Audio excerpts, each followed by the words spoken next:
या ठाणे जिल्ह्यामध्ये अनेक प्रश्न भेडसावतात आणि या प्रश्नासाठी या कल्याण जिल्ह्यासाठी या आपले झोपडपट्टीचे प्रश्न आहेत।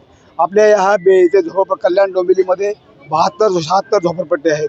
ह्या झोपडपट्ट्यांना वर्षानुवर्ष ते सुख सुविधा मिळायला पाहिजेत। त्यांना कधी त्या बिल्डिंगमध्ये जाणार, कधी ते डेव्हलप होणार, त्याची SRA योजना जी आलेली आहे ती SRA योजना ते उपयुक्त होत नाही। ती SRA योजना SRA योजना ते होत नाही म्हणून शासनाला विनंती करतो, म्हणून आम्ही सरकारला विनंती करतो की आपली जी योजना BOCP योजना इथे आलेली इथे होती, परंतु काही कारणास्तव ती योजना ती थांबलेली आहे।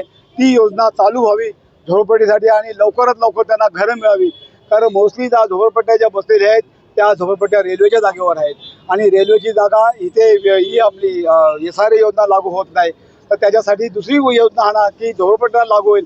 सरकारने खूप पुण्याचं काम केलं आहे, सरकारने खूप चांगलं काम केलं आहे आणि सरकारला देवेंद्र फडणवीस साहेबांना विनंती करतो, शिंदे साहेबांना आम्ही विनंती करतो की तुम्ही झोपडपट्टीसाठी एक चांगली हे नाका, तुम्ही आमच्या झोपडपट्ट्या डेव्हलप व्हायला पाहिजे।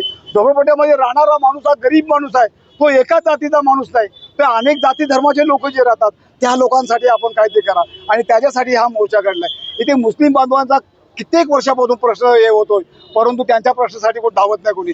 त्यांचा प्रश्न देखील माननीय रामदासजी आठवले साहेबांनी आम्हाला सांगितलं की मुस्लिम समाजाला कब्रस्तानला जागा मिळाली पाहिजे, त्याच्यासाठी देखील आज मोर्चा काढलाय आणि जागा देखील आम्ही शोधलेली आहे। कुठे जागा जवळच जागा आहे ती माननीय आयुक्त साहेबांच्या आम्ही कानावर घालतोय।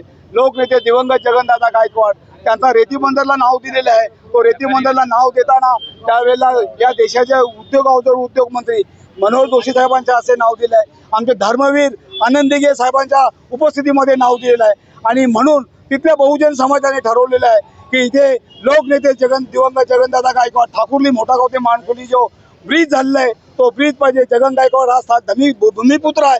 जगन गायकवाड अनेक वर्षाचा लढा आहे आणि हे नाती बांधवांना माहित आहे, तिथल्या बहुजन समाजाला माहित आहे की जगन गायकवाड एक जबरदस्त नेता आहे, त्याचं नाव देणं द्यावा। ही प्रशासनाने दखल घ्यावी, ही MMRDने दखल घ्यावी, तर तिथे दुसरे कोणाचं नाव तर त्यांना आम्ही लावून देणार नाही, तिथे जगन गायकवाड नाव पाहिजे, जगन गायकवाड पाहिजे। कारण ही बहुजन समाजाची मागणी आहे, बहुजन समाजासाठी ते काम त्यांनी केलेलं आहे, बहुजन समाजाने धावलेलं आहे, धुपलेलं आहे आणि म्हणून त्यांची प्राणाची ज्योत त्याच दिवशी मावळली। अशा माणसाला, शहीद माणसाला आपण न्याय द्यायची भूमिका प्रशासनाने घेतली पाहिजे, एवढंच या ठिकाणी विनंती।